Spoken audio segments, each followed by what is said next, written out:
The believers group of the Spoken Word Tabernacle, Nagpur. The church was dedicated by Joel Parmanandam of Nagpur in the year 13th March 2007. The message today we are going to give on the book of Revelation. Let the words of my mouth and the meditation of my heart be acceptable in thy sight, O Lord, my strength and my redeemer. Lord Jesus Christ, we pray to thee, by the power of Holy Spirit, reveal the message of the book of Revelation, and the quotations we will be reading from the book of Leviticus and from the book of Numbers. Have mercy upon us. Let the words be preached not by a man, but the power of Holy Spirit. In Jesus' name I have this prayer. Amen. आज का संदेश हम लोगों ने Leviticus के किताब से लिया है और उसको हम प्रकाशित वाक्य के अंदर में देखेंगे। आइए हम लोग प्रकाशित वाक्य की किताब उसका पहला अध्याय और उसके कुछ आगे की पंक्तियों के ऊपर में हम मनन करेंगे। आज का संदेश अटोनमेंट के ऊपर में है, पश्चाताप के ऊपर में, किस तरीके से पश्चाताप किया जाता था। तो इसको समझने के लिए हमको पुराने नियम के अंदर में जो 7 पार मनाए जाते थे उसके ऊपर में हमको ध्यान लगाना है, तभी हम ये संदेश प्रकाशित वाक्य के जो संदेश हम पढ़ेंगे उसके सारे भेदों को हम उजागर कर पाएंगे।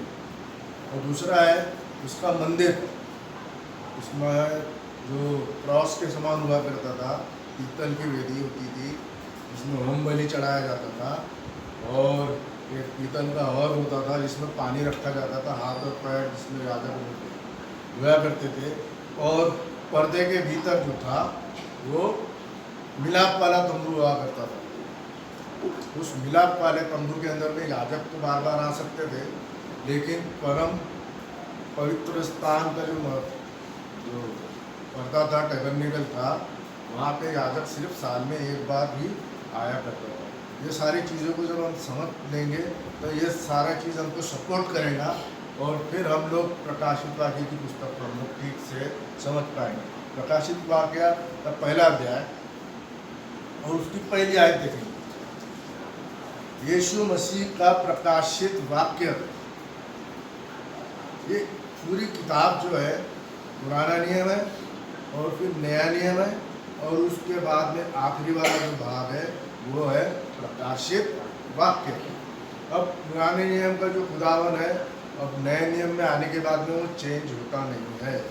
मैंने आपको पहले भी बताया है, उदाहरण के तौर पे फिर से मैं आपके ऊपर में फिर से बता देता हूँ कि हमारा जो प्रभु यीशु मसीह है वो सिंगल पर्सन गॉड है। उसकी उपस्थिति इनविजिबल वर्ल्ड से थी, जब वो आवाज़ था, आवाज़ के रूप में था, तो वो सिंगल पर्सन जो है वो हमारा प्रभु यीशु मसीह है, जो हमारा वो जो है वो image to the invisible god है। तो जो खुदावन जो आवाज़ के रूप में था उसका सदृश रूप हमारा प्रभु यीशु मसीह है। तो उसके 3 रोल्स है, उसको 3 व्यक्ति में अगर हम लेंगे तो ट्रिनिटी की हम वर्शिप करेंगे। तो इससे क्या हो जाता है, हमको ट्रिनिटी की वर्शिप बिल्कुल भी नहीं करना है। बाइबल इस ट्रिनिटी को सपोर्ट नहीं करता है, बाइबल सपोर्ट करता है सिंगल गॉड को। पुराने नियम में भी सिंगल है वो, और नए नियम में भी सिंगल है, और प्रकाशित वाक्य में भी वो सिंगल है। लेकिन उसके 3 रोल्स है जिसको हम लोग जिनको विश्वास करना है। पहला रोल कौन सा है, उसका आवाज़। पहले क्या है, आवाज़ आसमान से आती है, उसमें उसका विजिबल फॉर्म नहीं दिखता है, उसका विजिबल इनविजिबल फॉर्म दिखता है, सिर्फ आवाज़ आती है। तो उस आवाज़ को जो क्लैरिफाई करता है या उसका जो रोल अदा करता है वो उसका इमेज है प्रभु यीशु मसीह, जो कहलाता है, जो खुदा का पुत्र है। और प्रभु यीशु मसीह उसको पिता उसको पुत्र कहता है। तो यहाँ में कंफ्यूजन में नहीं आना है, रोल्स के ऊपर में ध्यान देना है। के ऊपर में ध्यान देना है, रोल्स। एक तो ये सदृश रूप वाला व्यक्ति, जब हम इब्रानियों की किताब में पढ़ेंगे तो वहाँ पे स्पष्ट रीति से लिखा है कि वो express image of his person लिखा है। पर्सन तो जो गॉड है वो सिंगल पर्सन है, और उसका जो पहला जो रोल है वो आवाज़ के तौर पे है, जिसको हम लोग लॉर्ड कहते हैं, यहोवा कहते हैं, और फादर के रूप में उसको हम लोग मानते हैं। तो उसका रोल है, ध्यान में रखिए, पर्सन नहीं है वो उसका वो सिंगल पर्सन, वो आवाज़ का रोल कर रहा है।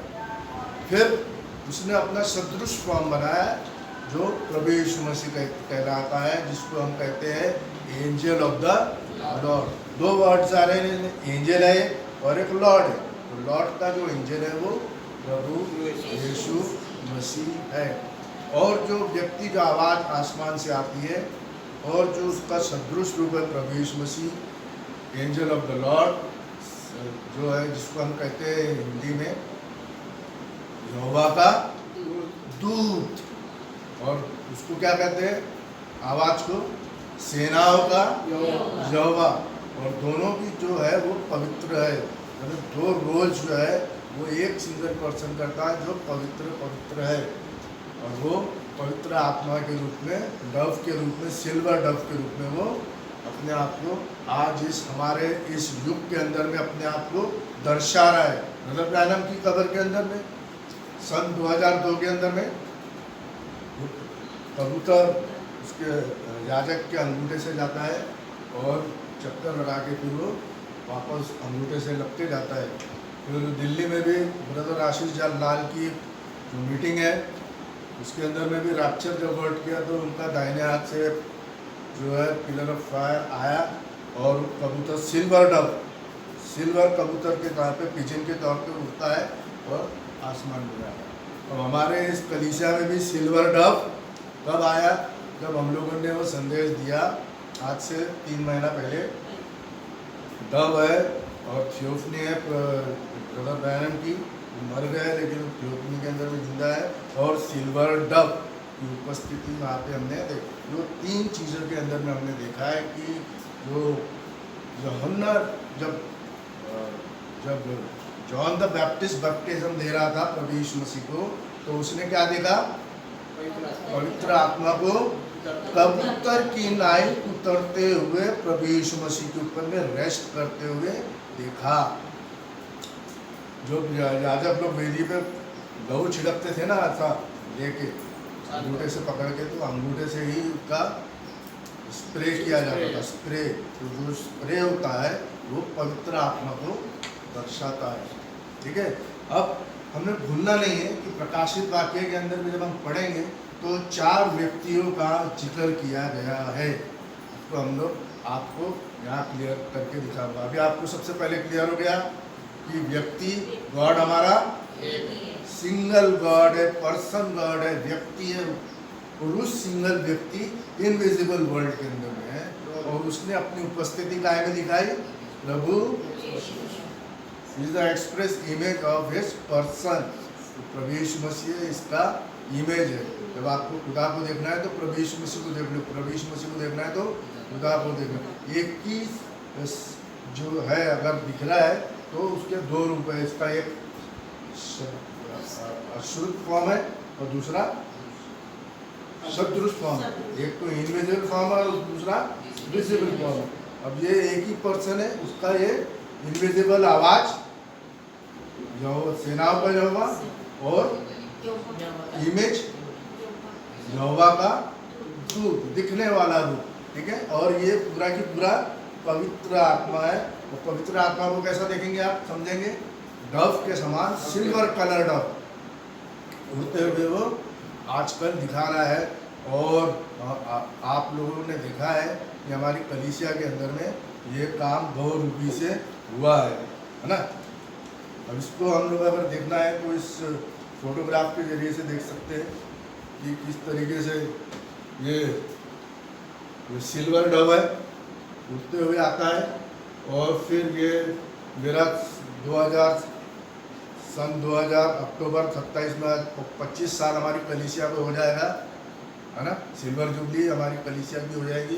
और ये फोटो को आज भी पहचानता है खुदावन, किस तरीके से याजक को खुदा ने अभिषेक किया। और ये अभी 3 महीने पहले कहा है कि किस तरीके से कबूतर आता है, सिल्वर डक। और मेरे अंगूठे से आके जब मैंने इस फोटो को ऐसा पकड़ा है ना, तो ये जो मेरा अंगूठा है यहाँ से लाइट आती है और फिर यहाँ से सिल्वर डब बनता है और फिर यहाँ से माथे से आके फिर सिल्वर डब वापस जाता है। तो वापस जाते हुए ब्रदर ब्रैनम की थोपनी है और ये दुल्हन है यहाँ पे, ये देखिए यहाँ पे प्रभु यीशु मसीह की दुल्हन है। और ये जो है ये सिल्वर कलर डब है।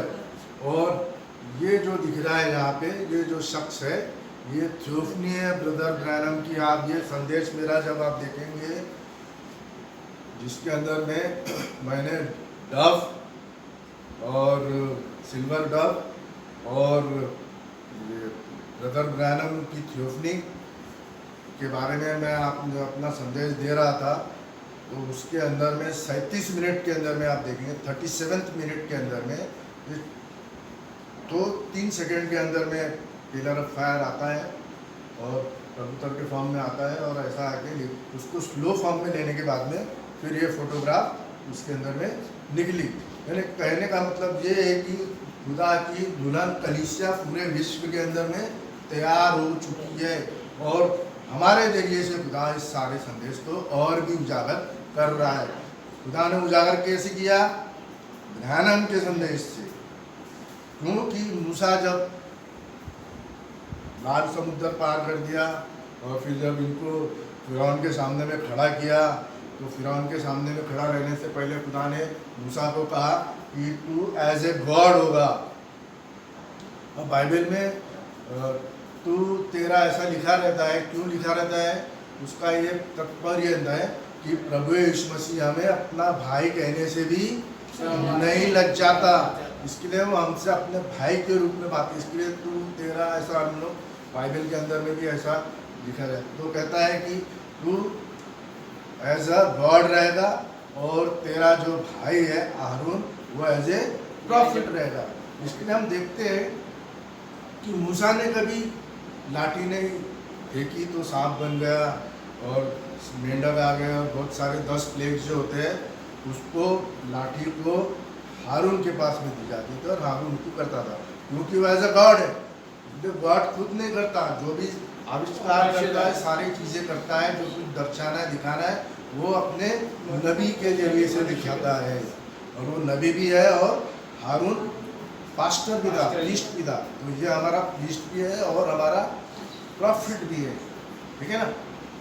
तब लेकिन लाल समुद्र जब पार किए थे तब खुदा ने मूसा से कहा था, तब वो लाल समुद्र पार किसने किया? खुदा ने किया, क्योंकि मूसा ने किया, उसको डिवाइड किया था। अब हम लोग प्रकाशित वाक्य आ जाएंगे और उसको हम देखेंगे प्रकाशित वाक्य में क्या क्या बताया जा रहा। बहुत बड़े भेद है, हर एक को समझ लेना है। अब आपको ये नहीं समझना है कि हम बहुत धर्मी है या हम बहुत हिपोक्रेट्स है या हमारे अंदर में कुछ ये नहीं है। आप अगर इल्ज़ाम लगाते हो कांग्रीगेशन पास्टर के ऊपर में इल्ज़ाम लगाती होगी, गॉड ऑर्डेंड के ऊपर में, वो कहता है हमारे आचरण के ऊपर में लांछन लगाते हैं ना, लांछन दोष लगाते हैं। तो आप लोग कहाँ खड़े हो? पुराने नियम में खड़े हो और हम लोग कहाँ खड़े हैं? नए नियम में, जबकि हमारे पाप पूरे रिडीम्ड हो चुके हैं। तो जब तुम उंगली उठाते हो तो तुम पुराने नियम में खड़े हो, है ना। जो पाप है तो खुदा ने उस पाप को खत्म करने के लिए अपनी जान दी और नया नियम को स्थापित किया। तो ये क्या किया उसने? Abolished the old and established the new. उसने पुराने नियम को खत्म किया और नए नियम को स्थापित। हम लोग कहाँ खड़े हैं? We are not hypocrites, we are god ordained people. हमारा जो है पास्टर है, गॉड ऑर्डेन्ड पास्टर है हम लोग। खुदा ने हमको, अब आप लोग हमारी गलतियाँ देखेंगे, हमारे को ये देखेंगे ये पापी है, ये ऐसा है, ये करता है, ये करता, ये आपका काम नहीं है। आप पुराने नियम में खड़ा के उंगली लगाएंगे तो सारी उंगली तुम्हारे ऊपर में, क्योंकि पुराने नियम के अंदर में ही दोष लगाया जाता था। जब हम नए नियम में खड़े हैं तो दोष लगता ही नहीं। पूरे पाप रिडीम कर दिया उसने, हमारे को पूरी तरीके से रिडीम कर दिया है ना। अब वो हमारे को ऐसा देखता है लहू के अंदर से हम पापी है नहीं, ये फर्क है लोगों के अंदर में जो विश्वास करते हैं। आज भी वो पुराने नियम को कोट करते हैं और हमें हिपोक्रेट्स कहलाते हैं। हमको कहते हैं जब हम वन गॉड प्रीच करते हैं तो ये हम लोग सही नहीं प्रीच करा रहे। वचन खोल के देख लो, आज प्रकाशित वाक्य भी सबूत देगा कि एक ही खुदावन है और उसके 3 रोल है, एक ही साथ वो तीनों रोल करता है।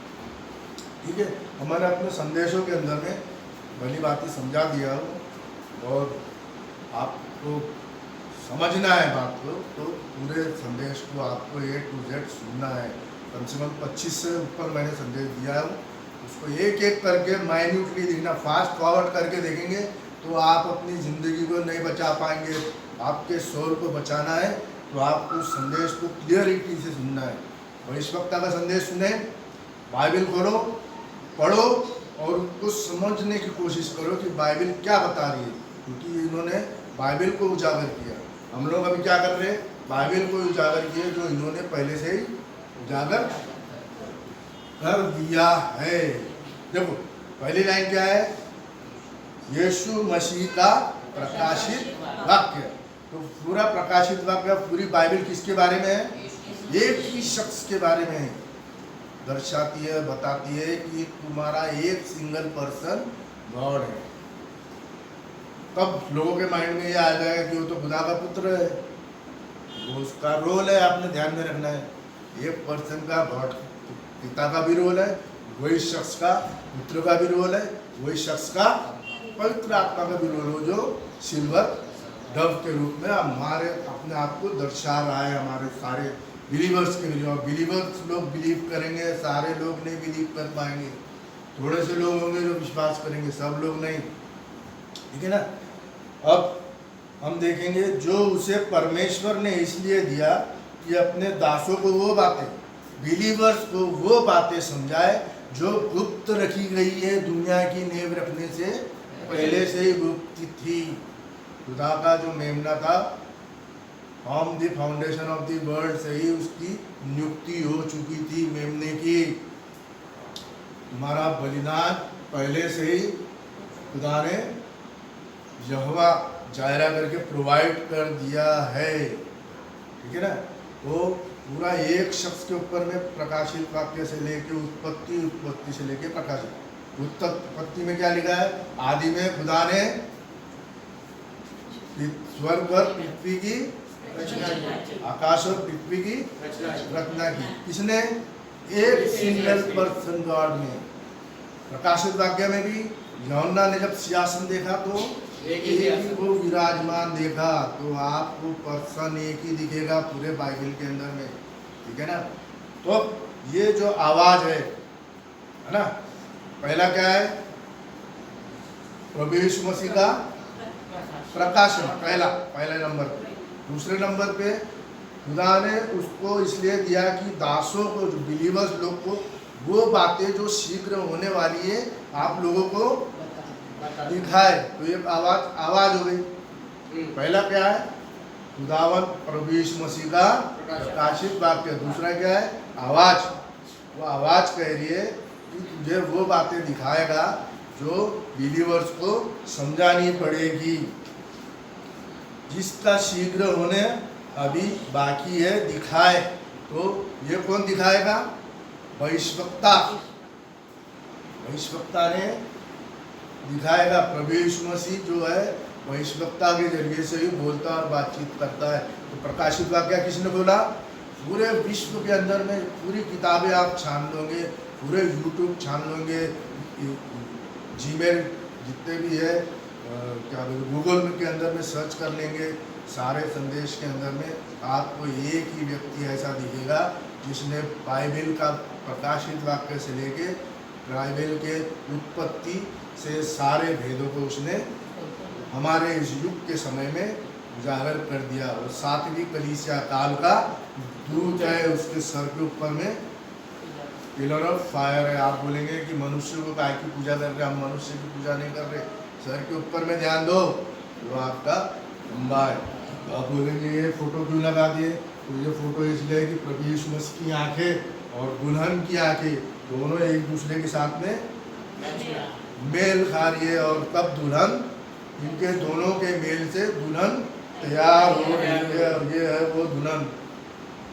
यहाँ बहिष्वक्ता है, और बहिष्वक्ता के पीछे डव है, और ये आपकी दुल्हन है, ये मैंने नहीं बनाया, ये आसमान से दृश्य दिखाया जा रहा है सारी दुनिया के लिए, पब्लिक के लिए। ये ख्याल में रखिए आप ये बात को, ठीक है। अब तीसरा जो है, उसने अपने दूत को भेजकर उसके द्वारा अपने दास यूहन्ना को बताया। उसका दूत कौन है? तीसरा नंबर कौन है दूत? प्रभु यीशु मसीह, यहोवा का दूत, और ये गॉड का दूत है। इसमें ये समझाएगा, वो सारा चीज दिखा कौन रहा है? दिखने वाला इमेज वो है प्रभु यीशु मसीह, और लिख कौन रहा है? फिर से समझाता हूँ आपको, शायद आप लोगों को समझ में नहीं आया। पहला है यूहन्ना का प्रकाशित वाक्य, ठीक है। जो यूहन्ना जो लिख रहा है एक्चुअली वो है प्रभु यीशु मसीह का प्रकाशित वाक्य। जो प्रभु यीशु मसीह उसको दिखा रहा है वो लिखेगा यूहन्ना। तो पहला क्या है? जो उसे खुदावन ने, खुदावन कौन है? इनविजिबल, सिर्फ उसकी आवाज़ दिखेगी, उसका विजिबल फॉर्म प्रभु। ये आवाज़ क्या है? कि कुछ तो भी संदेश और कुछ कमांड देता है, उस कमांड को फॉलो कौन करता है? उस आवाज़ का सदृश रूप, उस आवाज़ का सदृश रूप, और सदृश रूप कौन है? प्रभु यीशु मसीह। लेकिन ये दोनों के बीच में समझाने के लिए एक शख्स होना, वो शख्स है ये जो बिलीवर्स को, जो खुदा के दास है, जो उससे खुदा के वर्शिप करते हैं, उनको समझाने के लिए एक जन होना। तो बहिष्वक्ता ने वहाँ पे समझाया। तो ये पहले पैराग्राफ में कितने जन है? 4 जन की उपस्थिति है। अब हम देखेंगे कि 7वीं आयत के अंदर में, प्रकाशित वाक्य पहला अध्याय उसकी 7वीं आयत के अंदर में फिर से 3 लोगों का जमावड़ा है वहाँ पे। जमावड़ा मतलब 3 लोगों की उपस्थिति है वहाँ पे। पहले लोग कौन है? दुल्हन। हमारे समय में ये दुल्हन तैयार हो चुकी है ना। दुल्हन, सिंगल दुल्हन को दिखाया है, वो एज ए चर्च को रिप्रेजेंट करती है। जैसे वेश्या वाली चर्च जो सारे डिनोमिनेशन को और कैथोलिक चर्च को वो प्रोजेक्ट करती है, वैसा ही खुदा की जो वर्ड दुल्हन है, वचन वाली दुल्हन है, वो पूरे विश्व में उसकी खुदा के विश्वासी बिलीवर्स को प्रोजेक्ट करती है। अब 7वीं आयत को जब हम पढ़ेंगे तो देखो क्या लिखा है। देखो वो बादलों पे आने वाला है। बादलों में कब आया? यहाँ पे हम देखते हैं कि वो बादलों पे आया। तो 7 एक दूत चक्कर लगाया। 7 दूत कौन है? प्रभु यीशु मसीह। क्यों? ये 7 दूत अलग अलग ने इसका नाम नहीं दिया। इसका मतलब ये नहीं है कि वो अलग अलग है, क्योंकि शमसून की कितनी लटें थी? वो 7 लटें एक ही व्यक्ति के ऊपर में थी। और वो 7 लटें किसको दर्शाती है? पवित्र आत्मा, वो ताकत को। और वो जिस तरीके से उसने दोनों मीनार को पकड़ के सारे पाप को ख़त्म कर दिया, फलस्तीन मतलब पाप को ख़त्म कर दिया। और इजराइल फिर उसका जो पिता का मनवा, उसके जरिए से 20 साल उनको क्या मिलता है? रेस्ट। वैसे ही हमारे प्रभु यीशु मसीह ने पाप की मीनार को हटा के, और वो पाप को हटा के हमारे को अनंत काल का जीवन दी। तो उसके 7 लटों पे ध्यान दीजिए आप। तो उसका 7 आत्मा क्या है? इसको देखेंगी। कौन देखेंगी? दुल्हन। और विश्वास करेंगी कि ये हमारा प्रभु यीशु मसीह की उपस्थिति है। तो 7 एंजल्स क्या है? खुदा की 7 आत्मा। लेकिन वो 7 आत्माएं कौन है? एक ही व्यक्ति है। व्यक्ति एक है, ख्याल में रखना। आत्मा है उसकी 7 है। वो 7 चक्कर में लगाए तो 7 आत्माओं का चेहरा वहाँ दिखना था। 7 चक्कर जिन्होंने लगाया तो 7 जो दूत है उनके चेहरे वहाँ दिखना था, लेकिन दूत के चेहरे दिखे क्या? नहीं। इसके चेहरे दिखे। एक ही प्रभु क्योंकि वो सातों दूत इस चीज को दर्शा रहे हैं कि प्रभु यीशु मसीह का चेहरा है, वो is the head of the church. तो जो दुल्हन है उसका वो सर हेड मतलब जैसे एक पति अपने घर का हेड होता है, पति पत्नी उसके अधीन रहना है ना, और पति सारा चीज का है, वैसे ही हमारी कलीसिया का हेड है प्रभु। तो यहाँ पे आप देखेंगे और हर एक आप उसे देखेगी, तो हर एक आप कौन देखेंगे? सारा डिनोमिनेशन देख रहा है क्या इसको? सिर्फ ब्रैनम की दुल्हन जो है, जो ब्रदर ब्रैनम के जरिए से तैयार हो चुकी है विश्व के अंदर में, वो ही विश्वास कर रही है। तो किन्होंने देखा इसको? प्रभु यीशु मसीह की डिनोमिनेशन देख पा रहा है क्या? उन्होंने तो उनको रिजेक्ट किया, जैसे गॉड को रिजेक्ट किया, यीशु मसीह को रिजेक्ट किया, और दाऊद राजा को रिजेक्टेड किंग करके लिया, वो रो रहा है एज ए रिजेक्टेड किंग। वैसे ही हमारे प्रभु यीशु मसीह, वैसे हमारे भविष्यवक्ता को, वैसे ही आपके पास्टरों को भी उसके ऊपर में सिल्वर डब की उपस्थिति है, उसको भी लोग रिजेक्ट करेंगे, कंफर्म है। आज की बात नहीं है, बहुत पुरानी बात है। कोई किसको पसंद नहीं करता, मूसा को कोई पसंद नहीं करता, इलाइजा को कोई पसंद नहीं करता था, जरमाया को कोई पसंद नहीं करता था, यशाया को कोई और उनके चेलों को कोई पसंद नहीं करता था। सारों की दर्दनाक मौत हुई है जो लोग प्रभु यीशु मसीह का प्रचार करते थे, सबकी दर्दनाक, चेलों की दर्दनाक मौत हुई है, ठीक है ना। ये दस्तूर आज का नहीं है, पुराना है। लोग अपना आप को बहुत फॉरवर्ड समझते, फॉरवर्ड जनरेशन। संदेश क्या है उस पर ध्यान देने की कोई कुछ नहीं। दूसरा वर्ग कौन है? पहला है तो दुल्हन है, दूसरे लोग कौन है? यहूदी, जिन्होंने उनको वेदा था। उन्होंने क्या किया कि पिलातुस ने हाथ धोया, वो ऐसा बैप्टिज्म को ये दिखाता है कि भैया मेरे पाप अपने सर पे ले लेता, मैं मेरे हाथ को दे देता हूँ। जैसे वो पीतल की होंदी रहती थी ना, हाँ, जिसमें राजा अपने हाथ और पैर धो के पवित्र करके फिर आता था, वैसे वो अपने आप को पवित्र करके बताता है भैया मैं नहीं हूँ उसको सूली पे लेकिन निर्दोष को मैं नहीं चढ़ा सकता। उन्होंने क्या बोला? इसका पाप हमारे पे और हमारे बाप दादाओं पे, हमारे बच्चों पे, सबके ऊपर में पाप लगे, लेकिन उसको सूली दे दो और फिर सूली दे दे। तो जिन्होंने उनको वेदा था कौन थे? यहूदी लोग, ठीक है। अब आपको कौन सा सहारा लेना है यहूदी लोगों के लिए? आपको सहारा लेना है यहाँ पे सात पार का। सात पार कब मनाए जाते थे? एक तो मार्च महीने के 21 में और दूसरा पार सितंबर 21, दोनों इक्विनॉक्स के टाइम पे।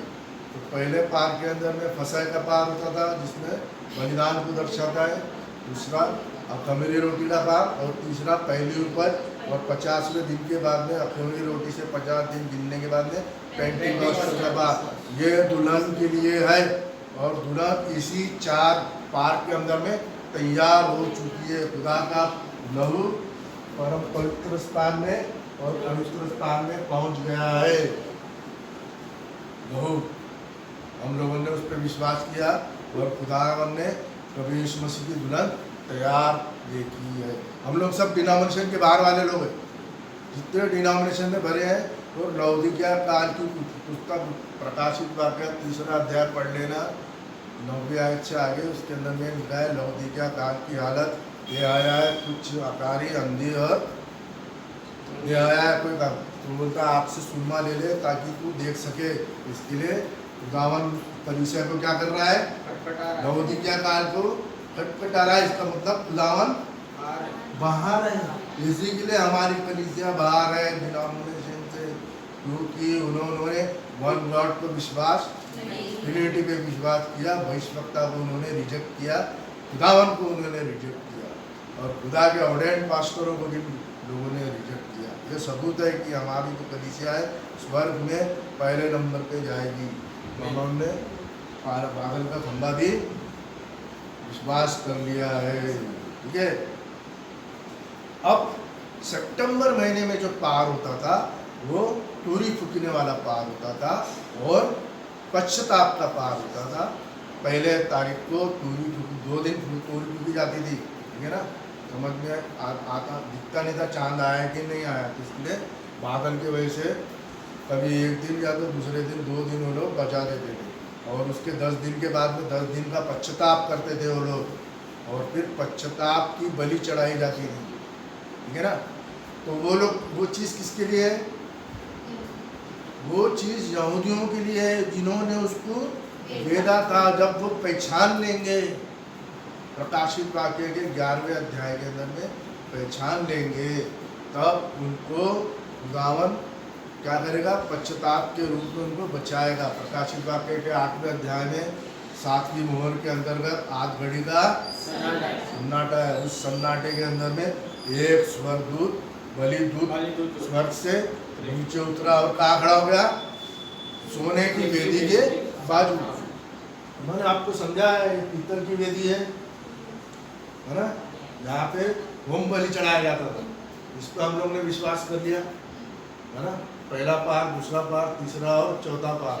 और ये पवित्र आत्मा जो हॉर्न होता था पीतल की, जहाँ पे पानी रखा जाता था हाथ और पैर धोने के लिए, बपतिस्म को दिखाता है ना, पाप को क्षमा करके दिखाता है, क्योंकि बलिदान यहाँ पे पहले हो चुका। फिर एक पर्दा है, ये पर्दा किसके लिए था? मिलाप वाले तंबू का पर्दा। ये है मिलाप वाला तंबू, आड़ा। ये है हमारा बैल की बलि, ये हमारे बकरे की बलि, और ये है हमारा मेंढे की बलि। तीनों भी प्रभु यीशु मसीह को दर्शाता है। मेंढा भी निर्दोष मेमना, बैल कंधे के ऊपर में जो लेता है भाग, और ये बकरा हम पापियों को, ये पाप बलि है, ये पाप बलि है, और ये पाप बलि है बकरा, और ये निर्दोष बलि है। मेंढा जो है वो होम बलि, निर्दोष मेमना बलि किया जाता है। तो ये जो है ये क्या है? इसको जॉइंट करती है। मिलाप वाले तंबू को, और ये जो तंबू है जहाँ पे वेदी पीतल की वेदी है, और ये पानी की वेदी है, पर्दा है। पर्दे के भीतर कोई नहीं जा सकता था।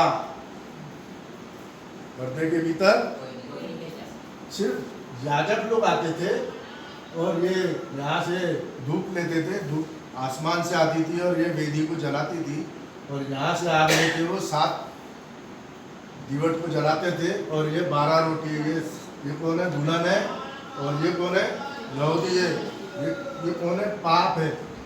इन पाप को बचाने के लिए खुदा ने 2 बकरे दिए थे। आप लेवियों की किताब उसका 16वां अध्याय पढ़ेंगे तो किस तरीके से अटोनमेंट हुआ था, ठीक है। तो फिर क्या है? पर्दा है। ये पर्दा इसलिए आ रहा है कि खुदावन अपने आप को दर्शाता नहीं है।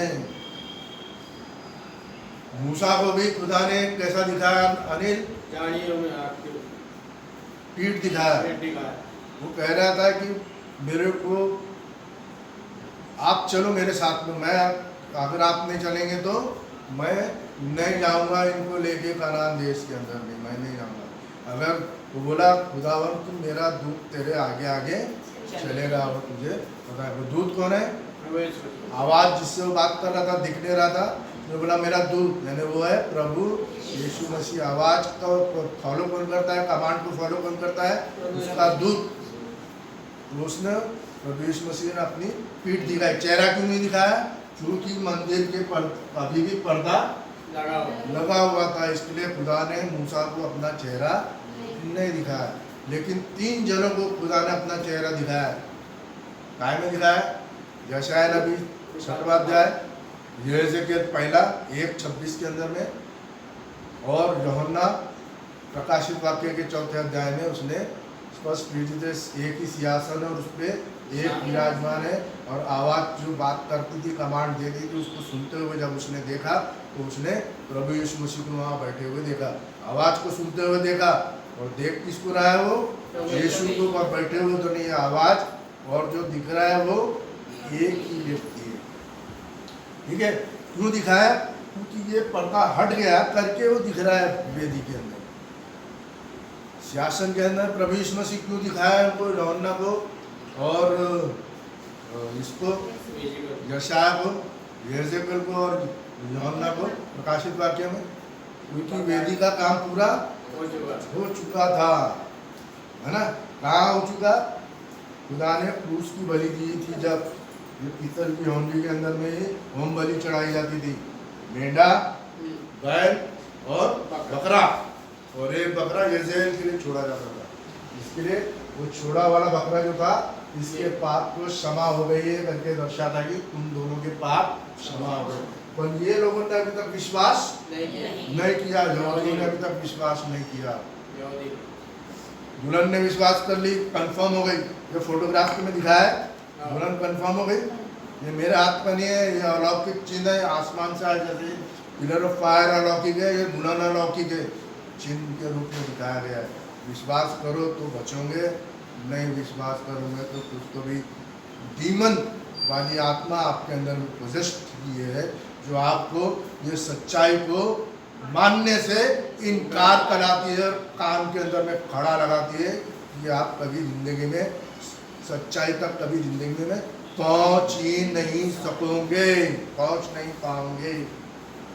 वेदी की समाप्ति हो गई, तभी वो खुदावन दिखा सिंहासन पे बैठा हुआ, और ये सोने की वेदी है। इसके कितने सिंह थे? चार सिंह थे। चार सिंह किसको दिखाता है? चार करूब को दिखाता है। चार करूब कौन से है? पहला है शेर, फिर है बैल, फिर है मनुष्य, और फिर है अकाब। ये कौन है? ये सारी चारों हवाओं को रोकते हैं, शैतान की ताकतों को ये रोकते हैं, ताकि दुल्हन इसके अंदर में सेफ है। दुल्हन कहाँ सेफ है? इस करूबों के अंदर में सेफ है। जब प्रकाशित वाक्य 8 पढ़ेंगे ना हम लोग, तो सारे जो शैतानी ताकतों को बोलता है रुक जाओ, खुदा के कमांड से ही दुष्ट आत्माएं काम करती है, खुदा के कमांड से ही वो आगे काम करती है, नवना नहीं कर सकती। तो दुल्हन यहाँ से तैयार, जो कोयला है इससे खुदा तैयार करता है। देखिए कि जब यशायाह नबी ने देखा 6वें अध्याय में, तो एक करूब ने यहाँ से कोयला लेके उसके जीभ पे लगाया, ताकि बोला मैं अशुद्ध मनुष्य, अशुद्ध बोलने वाला, तो कोयला लगाता है। क्यों? क्योंकि शुद्ध करने वाली वेदी है। ये पाप को, ये स्वयं पाप बना यीशु मसीह, और ये हम पापी है। ये पाप उसने अपने ऊपर में लिया, ये अंधा है। इसके यहूदियों के और दुल्हन के पाप यीशु मसीह ने अपने कंधे पे लिया। और यहाँ पे जो होम बलि चढ़ाई जाती थी, मेंढा, उसका लहू नहीं लाया जाता था, उसको यही भस्म पे होम करके चढ़ा दिया जाता था, है ना। क्योंकि अटोनमेंट का प्रोसेस याजक करता है, क्रूस पे चढ़ाया गया, लेकिन खून याजक लेके आता था पर्दे के भीतर, और बिना लहू के माफी नहीं है, क्योंकि उसको लहू होना, इसके चारों सिंह पे लहू होना, और वो जो साक्षी पत्र है उसको भी लहू होना। साक्षी पत्र क्या है? नहीं, सोमक साक्षी पत्र है जो पर्दे के भीतर है, वो वेदी है। कौन सी वेदी है? परम पवित्र स्थान। जैसे ये पवित्र स्थान वाली वेदी है, तो इसके अंदर में क्या था? साक्षी पत्र। तो इस वेदी को क्या कहते हैं? परम पवित्र साक्षी पत्र, क्योंकि उसके अंदर में 10 वाचाएं थी ना, 10 आज्ञाएं, छड़ी थी, हारून की छड़ी, उसके अंदर में क्या लग रहे थे? फूल। मरों का खुदावन नहीं है, जीव तो खुदा का, इसके लिए वहाँ पे लाइफ आ गई थी, जीवन आ गया था। और मन्ना, है ना, वो खाया जाता था। आज हम कौन सा मन्ना खा रहे हैं? खुदावन का जीवता मन्ना, भविष्यवक्ता के जरिए से, उन्होंने याजक के जरिए से, टीचर्स के जरिए, समझाने वालों के जरिए से मुंडा खुदा ने दुनिया के अंदर में दिया। तो ये क्या है? साक्षी पत्र। और इस साक्षी पत्र के ऊपर में प्रायश्चित का, प्रायश्चित मतलब अटोनमेंट। तो बलिदान पित्तर की वेदी पे हो गया, होम बलि। लहू कौन लाता है?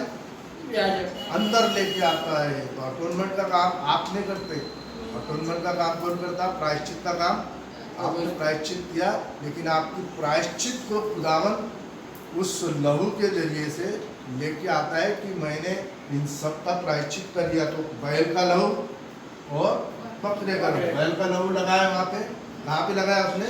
साक्षी पत्र पे, टेस्टिमनी ऑफ जीसस क्राइस्ट। क्या बोलते हैं उसको? खुदा की गवाही। क्या गवाही है? पीतल की वेदी में हो गया, पानी की वेदी हो गई, पर्दा है, पर्दा को लेके लहू लेके आया और एक मिलाप वाले तंबू को उसने आज़ाद कराया। फिर जो पर्दा है, खुदा अपने आप को बेपर्दा करता है। जब लहू याजक साक्षी पत्र में प्रायश्चित के ढकने के ऊपर में कितने बार छिड़कता था? 7 बार। ऐसा लहू लेता था और कैसा अंगूठे से पकड़ के ऐसा ढका, अंगूठे से ही याजक का कान, सीधा कान, दाहिने हाथ का अंगूठा और दाहिने पैर का अंगूठे को लहू लगाया जाता था। पवित्र आत्मा को दर्शाता है, इसलिए पवित्र आत्मा में भी यहाँ से निकलता है और यहाँ मार्किंग होती है और यहाँ से निकलता है दाहिने हाथ से, ठीक है ना। फिर यहाँ छिड़कने के बाद में प्रायश्चित के ढकने के छिड़कने के बाद में कहाँ छिड़का उसने? 7 बार साक्षी पत्र के ऊपर में, साक्षी की वेदी के ऊपर में, टेस्टिमनी ऑफ जीसस क्राइस्ट, है ना, कवनेंट ऑफ जीसस क्राइस्ट। जब उसने वाचा बांधी कि तुमको मैं बचाऊंगा और इब्राहिम के वंश के साथ में उसने वाचा बांधी, तो ये है वो वाचा, ठीक है। और वो वाचा क्या है? कि मैं तुम्हारा खुदा आऊँगा, तुम मेरे लोग होंगे। तो ये पर्दा कब हटा?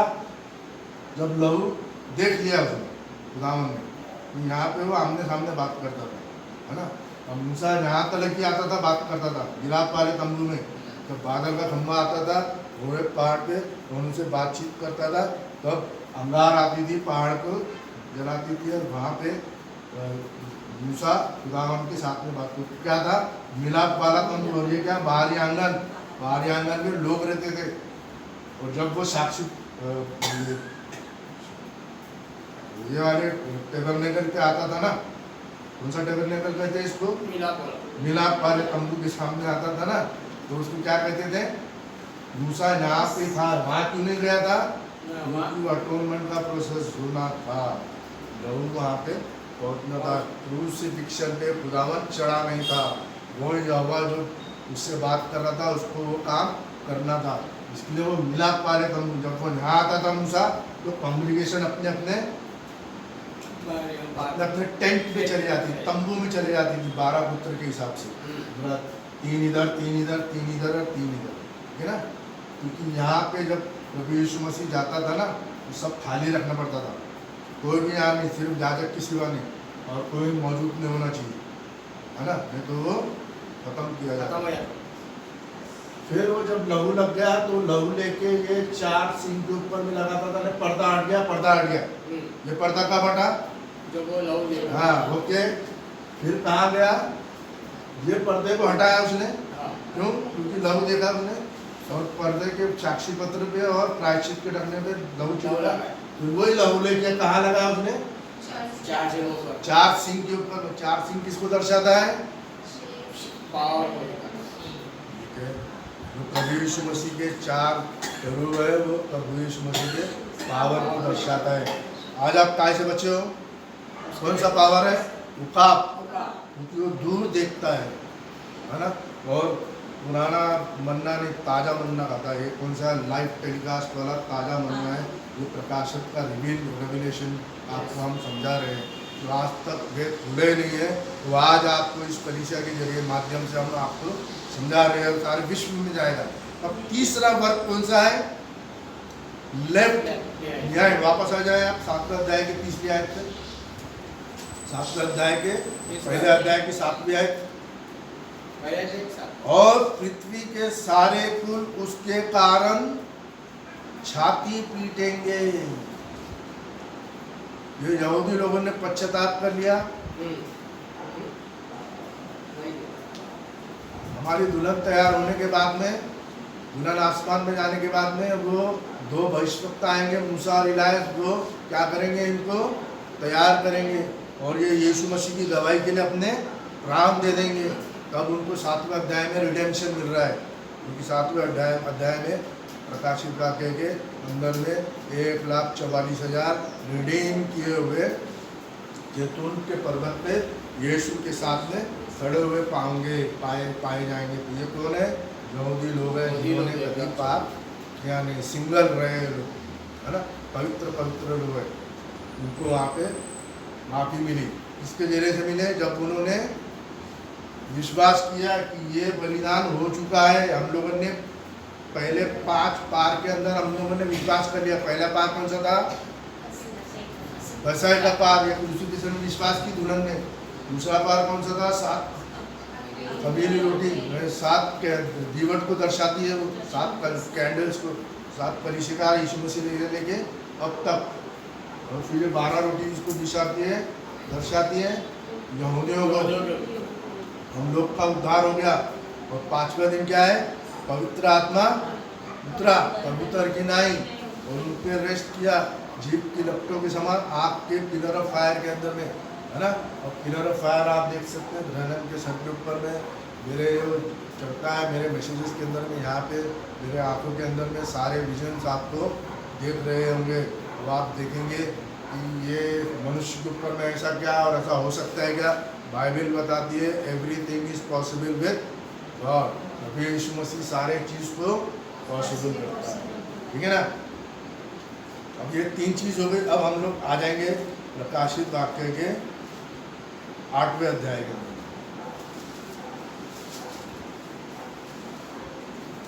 प्रकाशित वाक्य 8 खोलिए। जब मैंने 7वीं मोहर खोली, अब आपको पहली मोहर, दूसरी मोहर, तीसरी, चौथी, 5वीं, 6वीं मोहर सब मालूम है ना। 6वीं मोहर के अंदर में क्या है? पहली मोहर के अंदर में पहला घोड़ा जो है वो सफेद है। और हमारा पहला प्राणी कौन सा है? शेर है। क्योंकि उसने जब संदेश दिया तो शैतान सामने नहीं आ सका था, लेकिन चुपके से सफेद घोड़े के इसने कमान ये बांध लाया है। कमान उसके पास में है, बकरोसलेबाज है, क्योंकि उसके पास में एरो है नहीं। इसका मतलब क्या है? बकरोसलेबाज है। दूसरा प्राणी कौन सा है? बैल। जब लोगों ने अपने प्राण को दे दिए, और वहाँ पे कौन सा घोड़ा था? लाल। उसने कत्लेआम खून बहाया, लेकिन लोगों